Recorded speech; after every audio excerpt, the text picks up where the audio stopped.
Nas minhas lutas introspectivas, perdia-me em indagações de toda sorte. Não conseguia atinar com a multiplicidade de formas análogas às do planeta, considerando a circunstância de me encontrar numa esfera propriamente espiritual. Lísias, o companheiro amável de todos os dias, não regueiteava explicações. A morte do corpo não conduz o homem a situações miraculosas, dizia. Todo processo evolutivo implica gradação. Há regiões múltiplas para os desencarnados, como existem planos inúmeros e surpreendentes para as criaturas envolvidas de carne terrestre. Almas e sentimentos, formas e coisas, obedecem a princípios de desenvolvimento natural e hierarquia justa. Preocupava-me, todavia, permanecer ali, num parque de saúde, havia muitas semanas, sem a visita sequer de um conhecido do mundo. Afinal, não fora eu a única pessoa do meu círculo a decifrar o enigma da sepultura. Meus pais me haviam antecipado na grande jornada. Amigos vários, noutro tempo, me haviam precedido. Por que, então, não apareciam naquele quarto de enfermidade espiritual, para conforto do meu coração dolorido? Bastariam alguns momentos de consolação. Um dia, não pude conter-me e perguntei ao solícito visitador: meu caro Lísias, acha possível, aqui, o encontro com aqueles que nos antecederam na morte do corpo físico? Como não? Pensa que está esquecido? Sim, por que não me visitam? Na Terra, sempre contei com a abnegação maternal. Minha mãe, entretanto, até agora não deu sinal de vida. Meu pai, igualmente, fez a grande viagem, 3 anos antes do meu trespasse. Pois note, esclareceu Lísias, sua mãe o tem ajudado dia e noite, desde a crise que antecipou sua vinda. Quando se acamou para abandonar o casulo terrestre, duplicou-se o interesse maternal a seu respeito. Talvez não saiba ainda que sua permanência nas esferas inferiores durou mais de 8 anos consecutivos. Ela jamais desanimou, intercedeu, muitas vezes, em nosso lar, a seu favor. Rogou os bons ofícios de Clarencio, que começou a visitá-lo frequentemente, até que o médico da terra, vaidoso, se afastasse um tanto, a fim de surgir o filho dos céus. Compreendeu? Eu tinha os olhos úmidos. Ignorava o número de anos que me distanciavam da gleba terrestre. Desejei conhecer os processos de proteção imperceptível, mas não consegui. Minhas cordas vocais estavam entorpecidas, com o nó de lágrimas represadas no coração. No dia em que você orou com tanta alma, prosseguiu o enfermeiro visitador, quando compreendeu que tudo no universo pertence ao Pai Sublime, seu pranto era diferente. Não sabe que há chuvas que destroem e chuvas que criam? Lágrimas há também, assim. É lógico que o Senhor não espera por nossas rogativas para nos amar, no entanto, é indispensável nos colocarmos em determinada posição receptiva, a fim de compreender-lhe a infinita bondade. Um espelho enfuscado não reflete a luz. Desse modo, o Pai não precisa de nossas penitências, mas convenhamos que as penitências prestam ótimos serviços a nós mesmos. Entendeu? Clarencio não teve dificuldade em localizá-lo, atendendo aos apelos de sua carinhosa genitora da terra. Você, porém, demorou muito a encontrar Clarencio. E quando sua mãezinha soube que o filho havia rasgado os véus escuros com o auxílio da oração, chorou de alegria, segundo me contaram. E onde está minha mãe? Exclamei, por fim, se me é permitido, quero vê-la, abraçá-la, ajoelhar-me a seus pés. Não vive em nosso lar, esclareceu Lísias, habita esferas mais altas, onde trabalha não somente por você. Observando meu desapontamento, acrescentou, fraterno, virá vê-lo, por certo, antes mesmo do que pensamos. Quando alguém deseja algo ardentemente, já se encontra a caminho da realização. Tem você, nesse particular, a lição do próprio caso. Anos a fio rolou, como pluma, albergando o medo, as tristezas e desilusões, mas, quando mentalizou firmemente a necessidade de receber o auxílio divino, dilatou o padrão vibratório da mente e alcançou visão e socorro. Olhos brilhantes, encorajado pelo esclarecimento recebido, exclamei, resoluto. Desejarei, então, com todas as minhas forças. Ela virá, ela virá. Lísias sorriu com inteligência e, como quem previne, generoso, afirmou ao despedir-se. Convém não esquecer, contudo, que a realização nobre exige 3 requisitos fundamentais, a saber, primeiro, desejar, segundo, saber desejar, e, terceiro, merecer, ou, por outros termos, vontade ativa, trabalho persistente e merecimento justo. O visitador ganhou a porta de saída, sorridente, enquanto eu me detinha silencioso, a meditar no extenso programa formulado em tão poucas palavras. 8. Organização de serviços. Decorridas algumas semanas de tratamento ativo, saí, pela primeira vez, em companhia de Lísias. Impressionou-me o espetáculo das ruas. Vastas avenidas, enfeitadas de árvores frondosas. Ar puro, atmosfera de profunda tranquilidade espiritual. Não havia, porém, qualquer sinal de inércia ou de ociosidade, porque as vias públicas estavam repletas. Entidades numerosas iam e vinham. Algumas pareciam situar a mente em lugares distantes, mas outras me dirigiam olhares acolhedores. Incumbia-se o companheiro de orientar-me em face das surpresas que surgiam ininterruptas. Percebendo-me as íntimas conjecturas, esclareceu solícito. Estamos no local do Ministério do Auxílio. Tudo o que vemos, edifícios, casas residenciais, representa instituições e abrigos adequados à tarefa de nossa jurisdição. Orientadores, operários e outros serviçais da missão residem aqui. Nesta zona, atende-se a doentes, ouvem-se rogativas, selecionam-se preces, preparam-se reencarnações terrenas, organizam-se turmas de socorro aos habitantes do umbral, ou aos que choram na terra, estudam-se soluções para todos os processos que se prendem ao sofrimento. Há, então, em nosso lar, um Ministério do Auxílio? Perguntei. Como não, nossos serviços são distribuídos numa organização que se aperfeiçoa dia a dia, sob a orientação dos que nos presidem os destinos. Fixando em mim os olhos lúcidos, prosseguiu. Não tem visto, nos atos da prece, nosso governador espiritual cercado de 72 colaboradores? Pois são os ministros de nosso lar. A colônia, que é essencialmente de trabalho e realização, divide-se em 6 ministérios, orientados, cada qual, por 12 ministros. Temos os ministérios da regeneração, do auxílio, da comunicação, do esclarecimento, da elevação e da união divina. Os 4 primeiros nos aproximam das esferas terrestres, os 2 últimos nos ligam ao plano superior, visto que a nossa cidade espiritual é zona de transição. Os serviços mais grosseiros localizavam-se no Ministério da Regeneração, os mais sublimes no da União Divina. Clarencio, o nosso chefe amigo, é um dos ministros do auxílio. Valendo-me da pausa natural, exclamei, comovido, nunca imaginei a possibilidade de organizações tão completas, depois da morte do corpo físico. Sim, esclareceu Lísias, o véu da ilusão é muito denso nos círculos carnais. O homem vulgar ignora que toda manifestação de ordem, no mundo, procede do plano superior. A natureza agreste transforma-se em jardim, quando orientada pela mente do homem, e o pensamento humano, selvagem na criatura primitiva, transforma-se em potencial criador, quando inspirado pelas mentes que funcionam nas esferas mais altas. Nenhuma organização útil se materializa na crosta terrena, sem que seus raios iniciais partam de cima. Mas, nosso lar, terá igualmente uma história, como as grandes cidades planetárias. Sem dúvida. Os planos vizinhos da esfera terráquea possuem, igualmente, natureza específica. Nosso lar é a antiga fundação de portugueses distintos, desencarnados no Brasil, no século XVI. A princípio, enorme e exaustiva foi a luta, segundo consta em nossos arquivos no Ministério do Esclarecimento. Há substâncias ásperas nas zonas invisíveis à Terra, tal como nas regiões que se caracterizam pela matéria grosseira.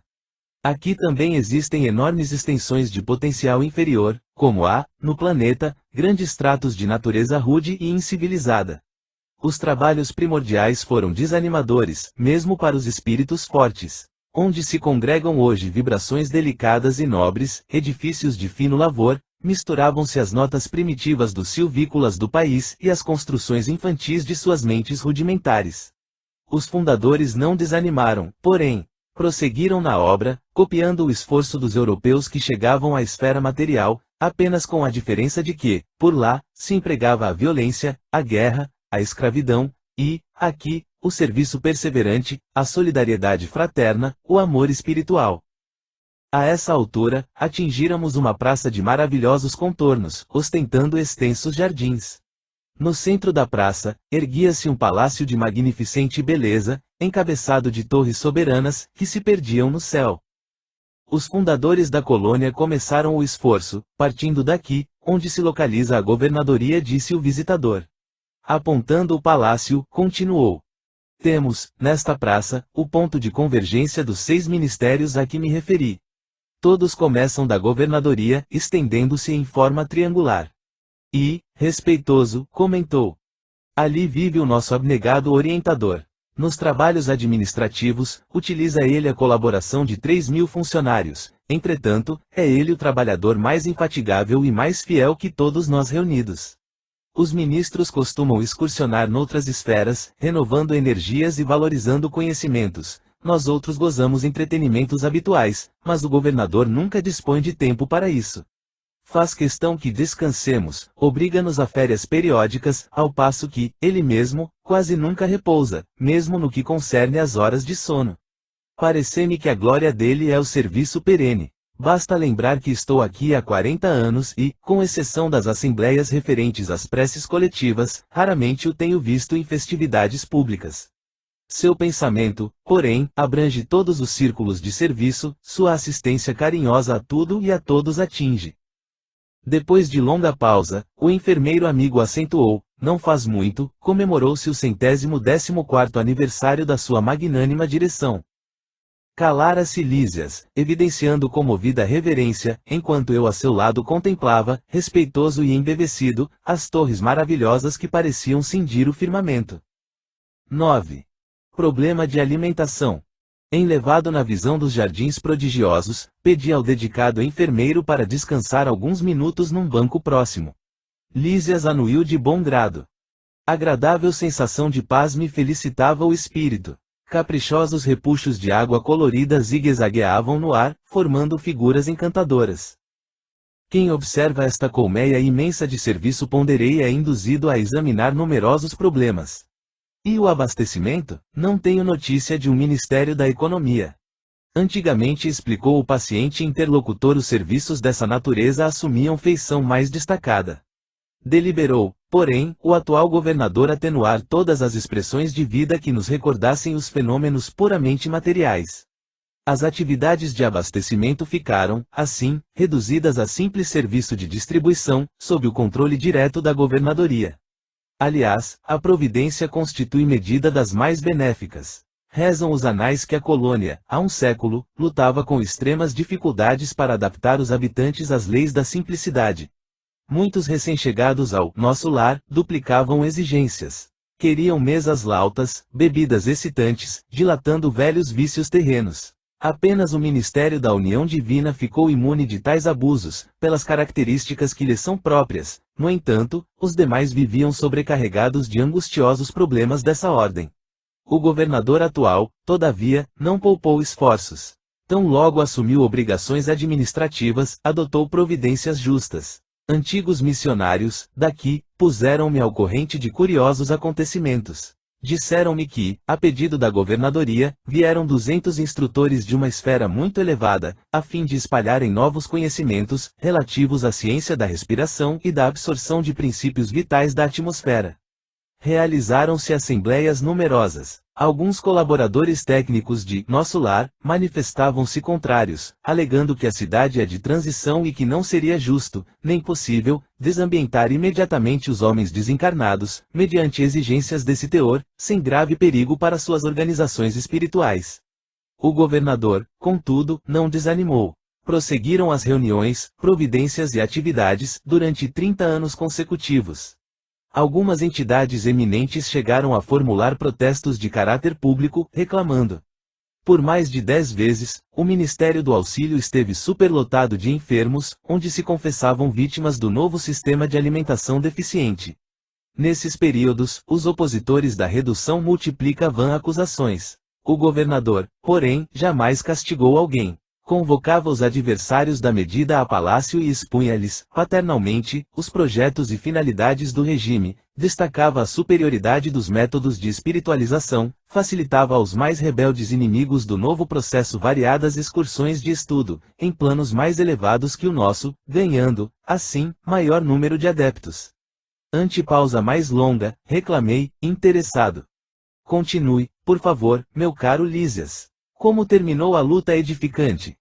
Depois de 21 anos de perseverantes demonstrações, Por parte da governadoria, aderiu o Ministério da Elevação, passando a abastecer-se apenas do indispensável. O mesmo não aconteceu com o Ministério do Esclarecimento, que demorou muito a assumir compromisso, em vista dos numerosos espíritos dedicados às ciências matemáticas, que ali trabalham.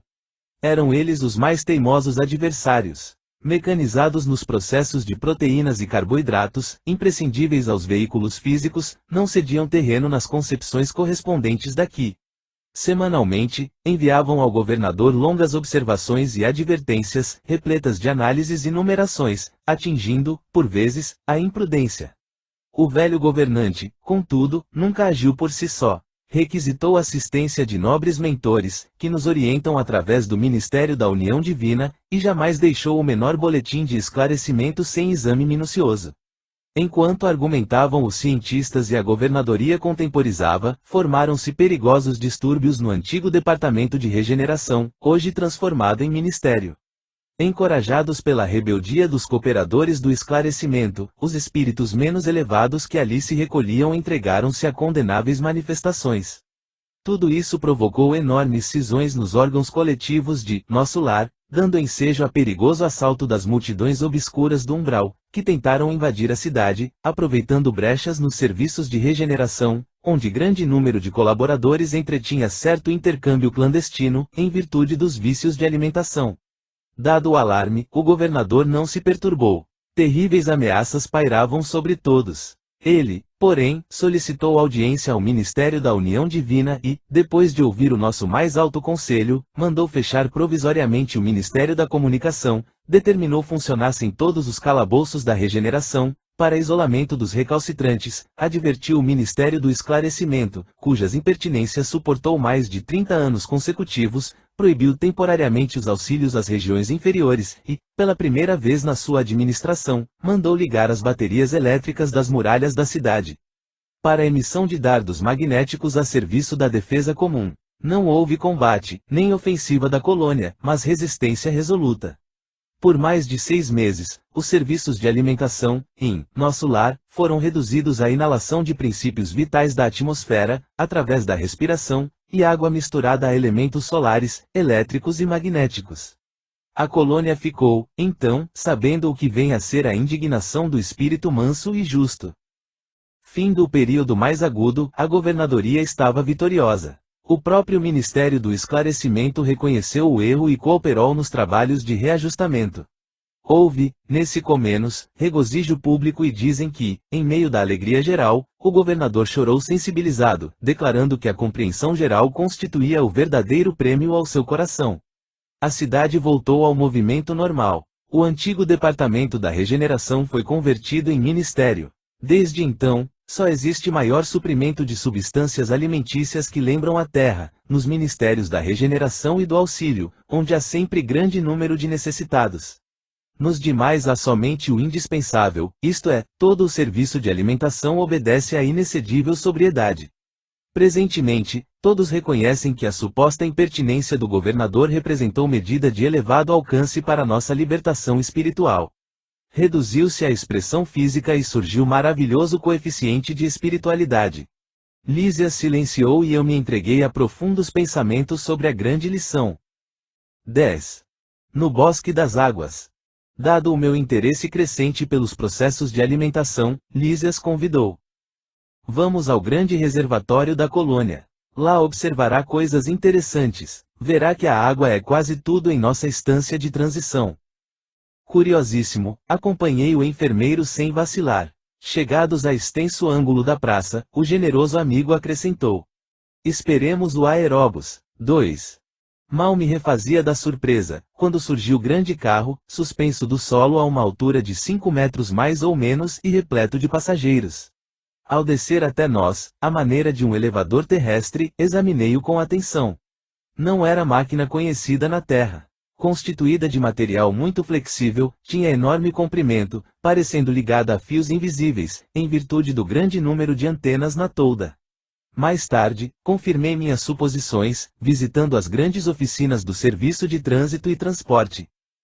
Lísias não me deu tempo a indagações. Aboletados convenientemente no recinto confortável, seguimos silenciosos. Experimentava a timidez natural do homem desambientado, entre desconhecidos. A velocidade era tanta que não permitia fixar os detalhes das construções escalonadas no extenso percurso. A distância não era pequena, porque só depois de 40 minutos, incluindo 2 carro aéreo, que seria na terra um grande funicular. Ligeiras paradas de 3 em 3 quilômetros, me convidou Lísias a descer, sorridente e calmo. Deslumbrou-me o panorama de belezas sublimes. O bosque, em floração maravilhosa, embalsamava o vento fresco de inebriante perfume. Tudo em prodígio de cores e luzes cariciosas. Entre margens bordadas de grama viçosa, toda esmaltada de azulíneas flores, deslizava um rio de grandes proporções.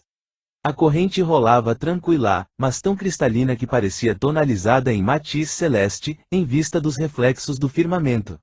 Estradas largas cortavam a verdura da paisagem. Plantadas a espaços regulares, árvores frondosas ofereciam sombra amiga, à maneira de pousos deliciosos, na claridade do sol confortador.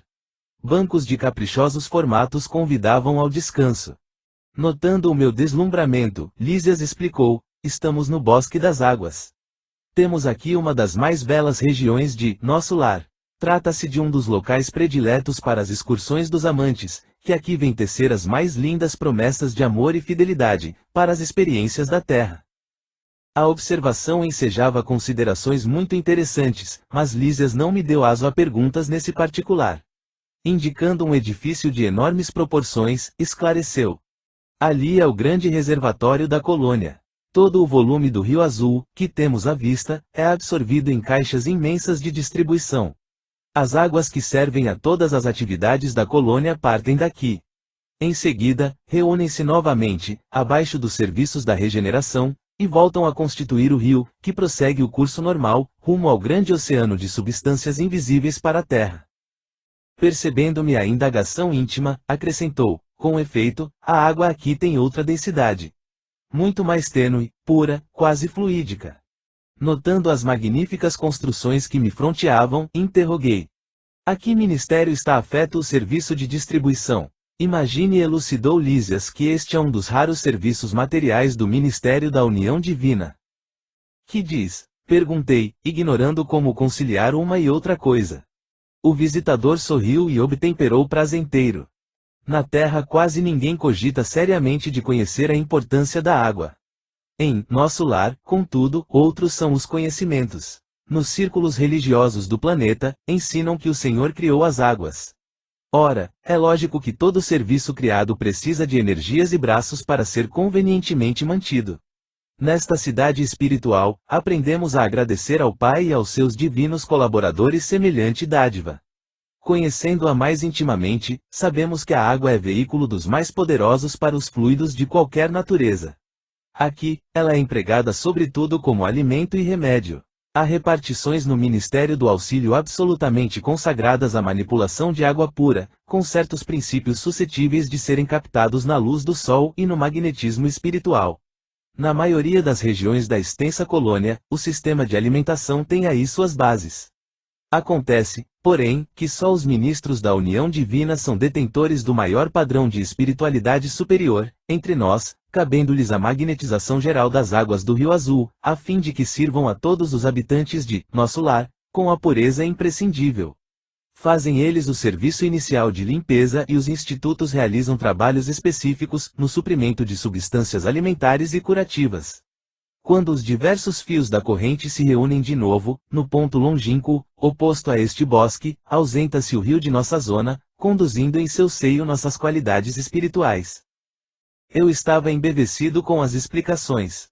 No planeta objetei, jamais recebi elucidações desta natureza. O homem é desatento, há muitos séculos tornou Lísias, o mar equilibra-lhe a moradia planetária, o elemento aquoso fornece-lhe o corpo físico, a chuva dá-lhe o pão, o rio organiza-lhe a cidade, a presença da água oferece-lhe a bênção do lar e do serviço. Entretanto, ele sempre se julga o absoluto dominador do mundo, esquecendo que é filho do Altíssimo, antes de qualquer consideração. Virá tempo, contudo, em que copiará nossos serviços, encarecendo a importância dessa dádiva do Senhor. Compreenderá, então, que a água, como fluido criador, absorve, em cada lar, as características mentais de seus moradores. A água, no mundo, meu amigo, não somente carrega os resíduos dos corpos, mas também as expressões de nossa vida mental. Será nociva nas mãos perversas, útil nas mãos generosas e, quando em movimento, sua corrente não só espalhará a bênção de vida, mas constituirá igualmente um veículo da providência divina, absorvendo amarguras, ódios e ansiedades dos homens, lavando-lhes a casa material e purificando-lhes a atmosfera íntima. Calou-se o interlocutor em atitude reverente, enquanto meus olhos fixavam a corrente tranquila a despertar-me sublimes pensamentos. 11. Notícias do plano. Desejaria meu generoso companheiro facultar-me observações diferentes, nos diversos bairros da colônia, mas obrigações imperiosas chamavam-no ao posto. Terá você ocasião de conhecer as diversas regiões dos nossos serviços, exclamou bondosamente, pois, conforme vê, os ministérios do nosso lar são enormes células de trabalho ativo. Nem mesmo alguns dias de estudo oferecem ensejo a visão detalhada de um só deles. Não lhe faltará oportunidade, porém, ainda que me não seja possível acompanhá-lo, Clarencio tem poderes para obter-lhe ingresso fácil em qualquer dependência. Voltamos ao ponto de passagem do aeróbus, que não se fez esperar. Agora, sentia-me quase à vontade. A presença de muitos passageiros não me constrangia. A experiência anterior fizera-me benefícios enormes. Esfervilhava-me o cérebro de úteis indagações. Interessado em resolvê-las, aproveitei o minuto para valer-me do companheiro, quando possível. Lísias, amigo, perguntei, poderá informar-me se todas as colônias espirituais são idênticas a esta? Os mesmos processos, as mesmas características? De modo algum. Se nas esferas materiais, cada região e cada estabelecimento revelam traços peculiares, imagine a multiplicidade de condições em nossos planos. Aqui, tal como na Terra, as criaturas se identificam pelas fontes comuns de origem e pela grandeza dos fins que devem atingir, mas importa considerar que cada colônia, como cada entidade, permanece em degraus diferentes na grande ascensão. Todas as experiências de grupo diversificam-se entre si e, nosso lar, constitui uma experiência coletiva dessa natureza. Segundo nossos arquivos, muitas vezes os que nos antecederam buscaram inspiração nos trabalhos de abnegados trabalhadores de outras esferas. Em compensação, outros agrupamentos buscam o nosso concurso para outras colônias em formação.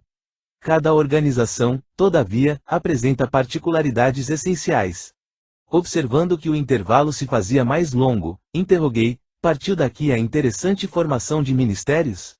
Sim, os missionários da criação de Nosso Lar visitaram os serviços de Alvorada Nova, uma das colônias espirituais mais importantes que nos circunvizinham, e ali encontraram a divisão por departamentos. Adotaram o processo, mas substituíram a palavra departamento por ministério, com exceção dos serviços regeneradores, que, somente com o governador atual, conseguiram elevação. Assim procederam, considerando que a organização em ministérios é mais expressiva, como definição de espiritualidade. Muito bem, acrescentei. E não é tudo, prosseguiu o enfermeiro, atencioso, a instituição é eminentemente rigorosa, no que concerne à ordem e à hierarquia. Nenhuma condição de destaque é concedida aqui a título de favor. Somente 4 entidades conseguiram ingressar, com responsabilidade definida, no curso de 10 anos, no Ministério da União Divina.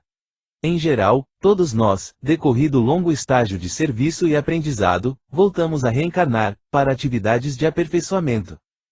Enquanto eu ouvia essas informações, justamente curioso, Lísias continuava.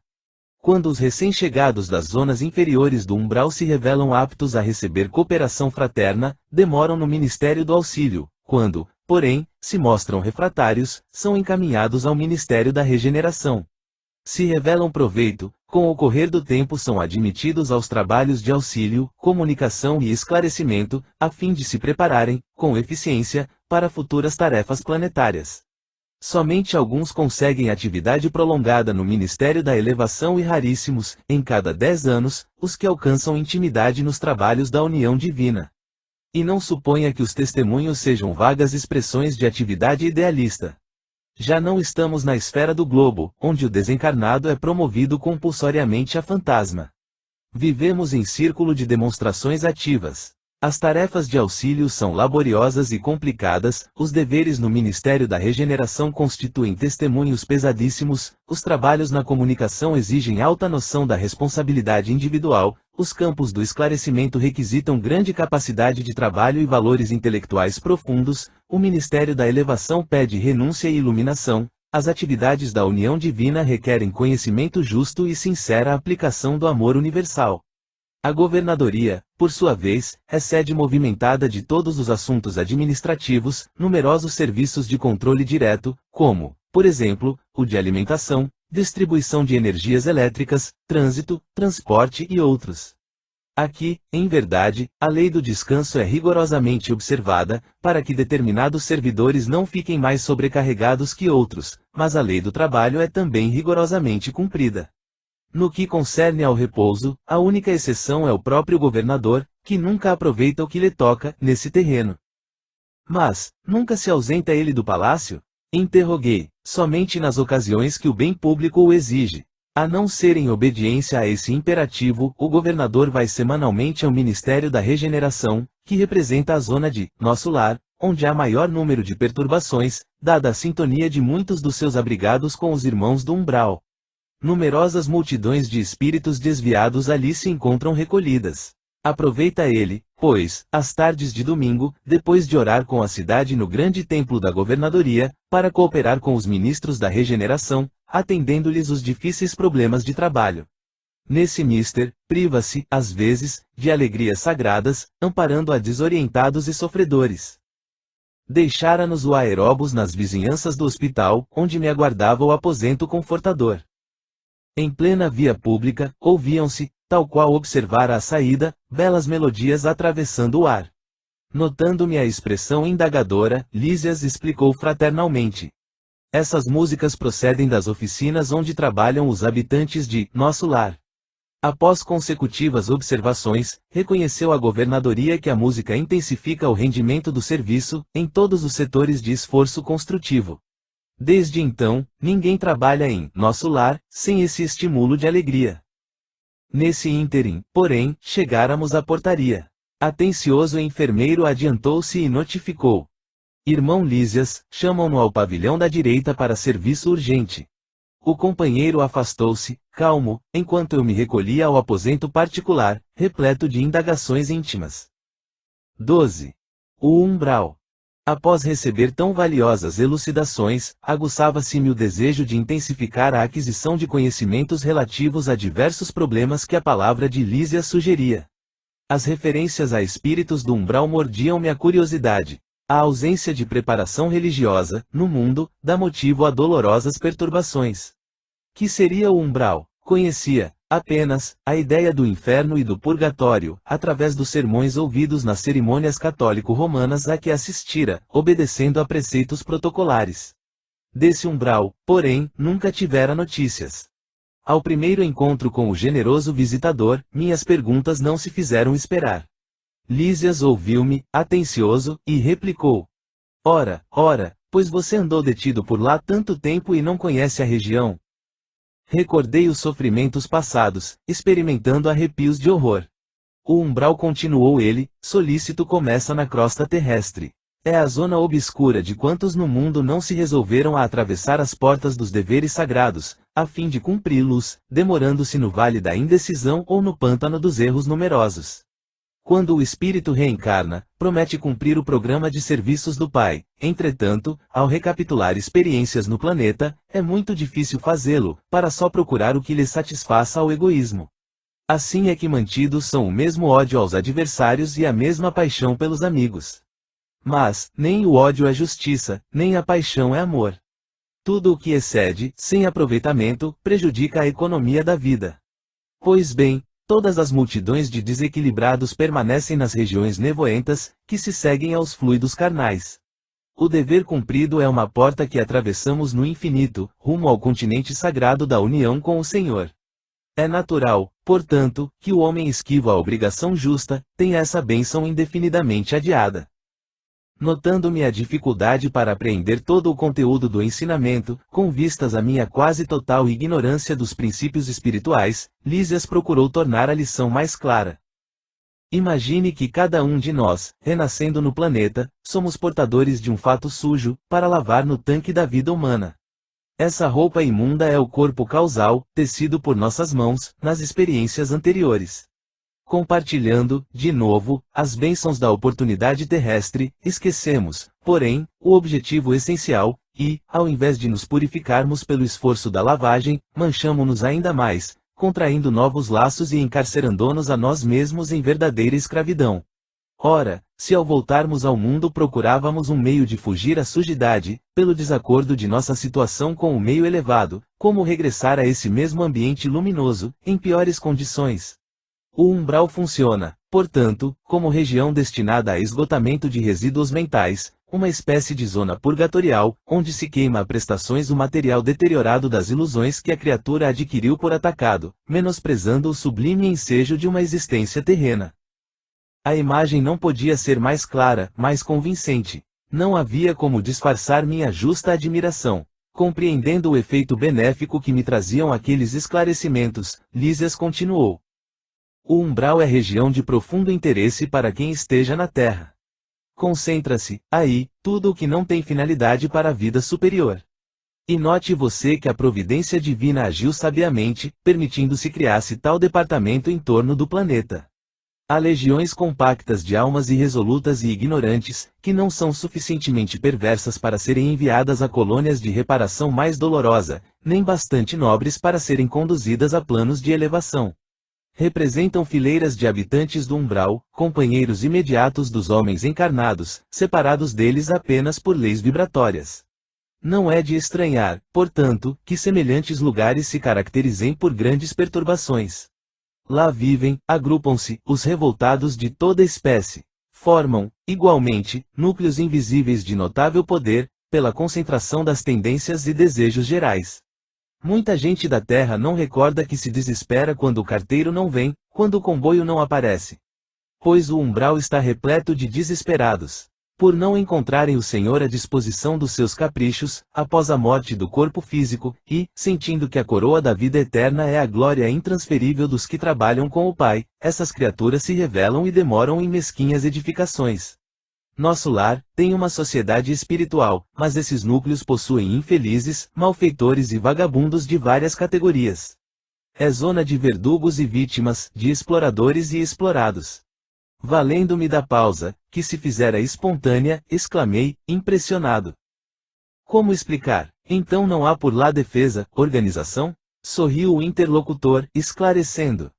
Organização é atributo dos espíritos organizados. Que quer você? A zona inferior a que nos referimos é qual a casa onde não há pão, todos gritam e ninguém tem razão. O viajante distraído perde o comboio, o agricultor que não semeou não pode colher. Uma certeza, porém, posso dar-lhe, não obstante as sombras e angústias do umbral, nunca faltou lá a proteção divina. Cada espírito lá permanece o tempo que se faça necessário. Para isso, meu amigo, permitiu o Senhor se erigissem muitas colônias como esta, consagradas ao trabalho e ao socorro espiritual. Creio, então observei, que essa esfera se mistura quase com a esfera dos homens. Sim, confirmou o dedicado amigo, e é nessa zona que se estendem os fios invisíveis que ligam as mentes humanas entre si. O plano está repleto de desencarnados e de formas pensamento dos encarnados, porque, em verdade, todo espírito, esteja onde estiver, é um núcleo irradiante de forças que criam, transformam ou destroem, exteriorizadas em vibrações que a ciência terrestre presentemente não pode compreender. Quem pensa, está fazendo alguma coisa alhures. E é pelo pensamento que os homens encontram no umbral os companheiros que afinam com as tendências de cada um. Toda alma é um ímã poderoso. Há uma extensa humanidade invisível, que se segue à humanidade visível. As missões mais laboriosas do Ministério do Auxílio são constituídas por abnegados servidores, no umbral, porque se a tarefa dos bombeiros nas grandes cidades terrenas é difícil, pelas labaredas e ondas de fumo que os defrontam, os missionários do umbral encontram fluidos pesadíssimos emitidos, sem cessar, por milhares de mentes desequilibradas, na prática do mal, ou terrivelmente flageladas nos sofrimentos retificadores. É necessário muita coragem e muita renúncia para ajudar a quem nada compreende do auxílio que se lhe oferece. Interrompera-se Lísias. Sumamente impressionado, exclamei, Como desejo trabalhar junto dessas legiões de infelizes, levando-lhes o pão espiritual do esclarecimento. O enfermeiro amigo fixou-me bondosamente e, depois de meditar em silêncio, por largos instantes, acentuou, ao despedir-se. Será que você se sente com o preparo indispensável a semelhante serviço? 13. No gabinete do ministro. Com as melhoras crescentes, surgia a necessidade de movimentação e trabalho. Decorrido tanto tempo, esgotados anos difíceis de luta, volvia-me o interesse pelos afazeres que enchem o dia útil de todo homem normal, no mundo. Incontestável que havia perdido excelentes oportunidades na terra, que muitas falhas me assinalavam o caminho. Agora, porém, recordava os 15 anos de clínica, sentindo um certo vazio no coração. Identificava-me a mim mesmo, como vigoroso agricultor em pleno campo, de mãos atadas e impossibilitado de atacar o trabalho. Cercado de enfermos, não podia aproximar-me, como noutros tempos, reunindo em mim o amigo, o médico e o pesquisador. Ouvindo gemidos incessantes nos apartamentos contíguos, não me era lícito nem mesmo a função de enfermeiro e colaborador nos casos de socorro urgente. Claro que não me faltava desejo. Minha posição ali, contudo, era assaz humilde para me atrever. Os médicos espirituais eram detentores de técnica diferente. No planeta, sabia que meu direito de intervir começava nos livros conhecidos e nos títulos conquistados, mas, naquele ambiente novo, a medicina começava no coração, exteriorizando-se em amor e cuidado fraternal. Qualquer enfermeiro, dos mais simples, em nosso lar, tinha conhecimentos e possibilidades muito superiores à minha ciência. Inexecuível, portanto, qualquer tentativa de trabalho espontâneo, por constituir, a meu ver, invasão de seara alheia. No apuro de tais dificuldades, Lísias era o amigo indicado às minhas confidências de irmão. Interpelado, esclareceu. Por que não pedir o socorro de Clarencio? Atendê-lo-á por certo, peça-lhe conselhos. Ele pergunta sempre por sua pessoa e tudo fará a seu favor. Animou-me grande esperança. Consultaria o ministro do auxílio. Iniciando, contudo, as providências, fui informado de que o generoso benfeitor somente poderia atender na manhã seguinte, no gabinete particular. Esperei ansioso o momento oportuno. No dia imediato, muito cedo, procurei o local indicado. Qual não foi, porém, minha surpresa vendo que 3 pessoas lá estavam aguardando Clarencio, em identidade de circunstâncias. O delicado ministro do auxílio chegara muito antes de nós e atendia a assuntos mais importantes que a recepção de visitas e solicitações. Terminado o serviço urgente, começou a chamar-nos, 2 a 2. Impressionou-me tal processo de audiência. Soube, porém, mais tarde, que ele aproveitava esse método para que os pareceres fornecidos a qualquer interessado servissem igualmente a outros, assim atendendo a necessidades de ordem geral, ganhando tempo e proveito. Decorridos muitos minutos, chegou-me a vez. Penetrei no gabinete em companhia de uma senhora idosa, que seria ouvida em primeiro lugar, por ordem de precedência. O ministro recebeu-nos, cordial, deixando-nos à vontade para discorrer. Nobre Clarencio, começou a companheira desconhecida, venho pedir seus bons ofícios a favor de meus 2 filhos. Ah, já não tolero tantas saudades e estou informada de que ambos vivem exaustos e sobrecarregados de infortúnios, no ambiente terrestre. Reconheço que os desígnios do Pai são justos e amorosos, no entanto, sou mãe. Não consigo subtrair-me ao peso da angústia. E a pobre criatura se desfez, ali mesmo, em copioso pranto. O ministro, dirigindo-lhe um olhar de fraternidade, embora conservando intacta a energia pessoal, respondeu, bondoso. Mas, se a irmã reconhece que os desígnios do Pai são justos e santos, que me cabe fazer? Desejava, replicou, aflita, que me concedesse recursos para protegê-los eu mesma, nas esferas do globo. Ah, minha amiga, disse o benfeitor amorável, só no espírito de humildade e de trabalho é possível a nós outros proteger alguém. Que me diz de um pai terrestre que desejasse ajudar os filhinhos, mantendo-se em absoluta quietação no conforto do lar? O pai criou o serviço e a cooperação como leis que ninguém pode trair sem prejuízo próprio. Nada lhe diz a consciência, neste sentido? Quantos bônus ora 3 poderá apresentar em benefício de sua pretensão? A interpelada respondeu, hesitante. 304. É de lamentar, elucidou Clarencio, sorrindo, pois aqui se hospeda, há mais de 6 anos, e apenas deu à colônia, até hoje, 304 horas de trabalho. Entretanto, logo que se restabeleceu das lutas sofridas em região inferior, ofereci-lhe atividade louvável na turma de vigilância, do Ministério da Comunicação. Mas aquilo por lá era serviço intolerável, atalhou a interlocutora, uma luta incessante contra entidades malfazejas. Era natural que não me adaptasse. 3. Relativo a cada hora de serviço. Nota do autor espiritual. Clarencio continuou, imperturbável. Coloquei-a, depois, entre os irmãos da suportação, nas tarefas regeneradoras. Pior, exclamou a senhora, aqueles apartamentos andam repletos de pessoas imundas. Palavrões, indecências, miséria. Reconhecendo suas dificuldades, esclareceu o ministro, enviei-a a cooperar na enfermagem dos perturbados.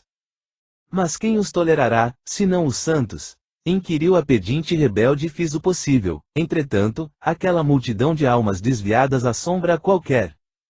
Não ficaram aí meus esforços, replicou o benfeitor sem se perturbar, localizei-a nos gabinetes de investigações e pesquisas do Ministério do Esclarecimento e, contudo, talvez enfadada com as minhas providências, a irmã se recolheu, deliberadamente, aos campos de repouso. Era, também, impossível continuar ali, disse a impertinente, só encontrei experiências exaustivas, fluidos estranhos, chefes ásperos. Pois note, minha amiga, esclareceu o devotado e seguro orientador, o trabalho e a humildade são as duas margens do caminho do auxílio. Para ajudarmos alguém, precisamos de irmãos que se façam cooperadores, amigos, protetores e servos nossos. Antes de amparar os que amamos, é indispensável estabelecer correntes de simpatia. Sem a cooperação é impossível atender com eficiência. O camponês que cultiva a terra alcança a gratidão dos que saboreiam os frutos.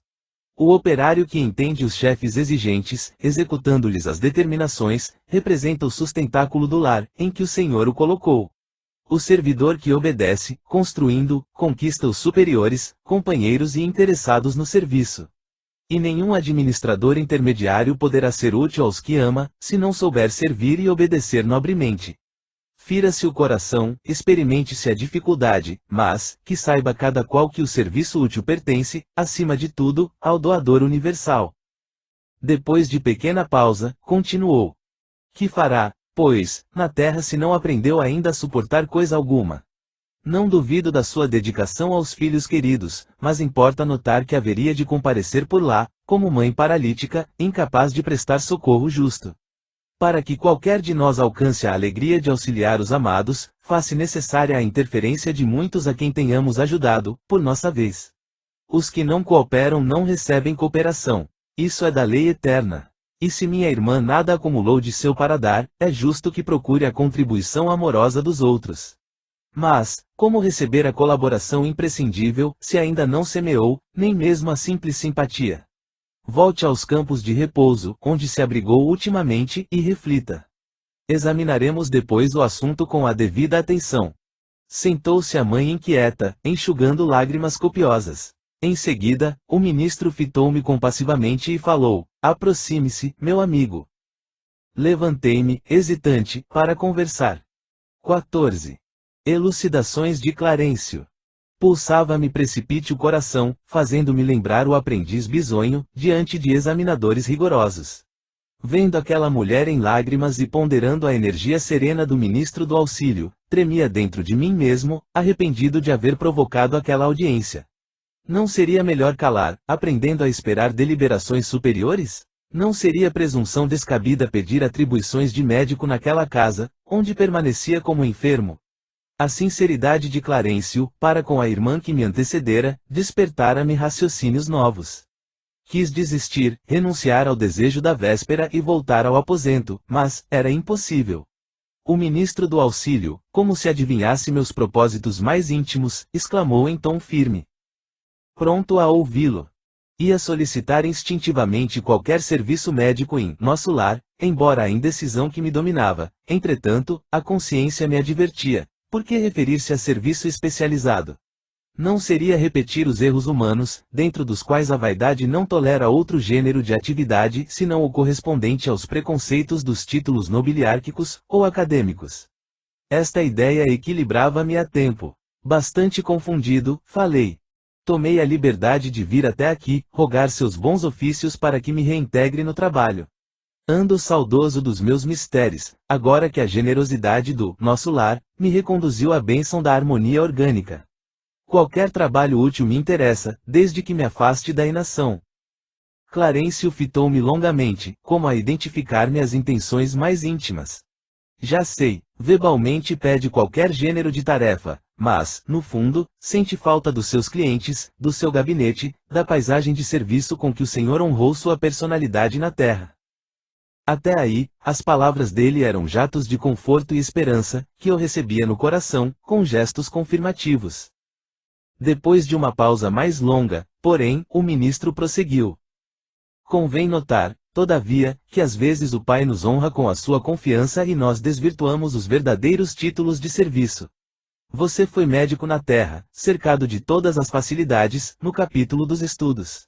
Nunca soube o preço de um livro, porque seus pais, generosos, lhe custeavam todas as despesas. Logo depois de graduado, começou a receber proventos compensadores, não teve sequer as dificuldades do médico pobre, compelido a mobilizar relações afetivas para fazer clínica. Prosperou tão rapidamente que transformou facilidades conquistadas em carreira para a morte prematura do corpo. Enquanto moço e sadio, cometeu numerosos abusos, dentro do quadro de trabalho a que Jesus o conduziu. Ante aquele olhar firme e bondoso ao mesmo tempo, estranha perturbação apossara-se de mim. Respeitosamente, ponderei. Reconheço a procedência das observações, mas, se possível, estimaria obter meios de resgatar meus débitos, consagrando-me sinceramente aos enfermos deste parque hospitalar. Impulso muito nobre, disse Clarencio sem austeridade, contudo, é preciso convir que toda tarefa na terra, no campo das profissões, é convite do Pai para que o homem penetre os templos divinos do trabalho. O título, para nós, é simplesmente uma ficha, mas, no mundo, costuma representar uma porta aberta a todos os disparates. Com essa ficha, o homem fica habilitado a aprender nobremente e a servir ao Senhor, no quadro de seus divinos serviços no planeta. Tal princípio é aplicável a todas as atividades terrestres, excluída a convenção dos setores nos quais se desdobrem. Meu irmão recebeu uma ficha de médico. Penetrou o templo da medicina, mas sua ação, lá dentro, não se verificou em normas que me autorizem a endossar seus atuais desejos. Como transformá-lo, de um momento para outro, em médico de espíritos enfermos, quando fez questão de circunscrever observações exclusivamente à esfera do corpo físico? Não nego sua capacidade de excelente fisiologista, mas o campo da vida é muito extenso. Que me diz de um botânico que alinhasse definições apenas com o exame das cascas secas de algumas árvores? Grande número de médicos, na Terra, prefere apenas a conclusão matemática diante dos serviços de anatomia. Concordemos que a matemática é respeitável, mas não é a única ciência do universo.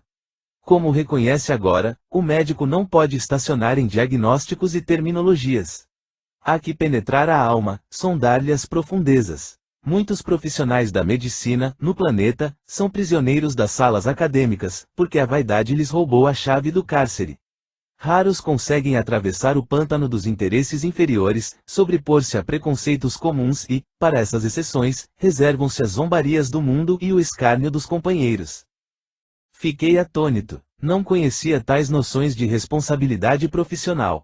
Assombrava-me a interpretação do título acadêmico, reduzido à ficha de ingresso em zonas de trabalho para cooperação ativa com o Senhor Supremo. Incapaz de intervir, aguardei que o ministro do auxílio retomasse o fio das elucidações. Conforme deduz, continuou ele, não se preparou convenientemente para os nossos serviços aqui. Generoso benfeitor, atrevi-me a dizer, compreendo a lição e curvo-me à evidência.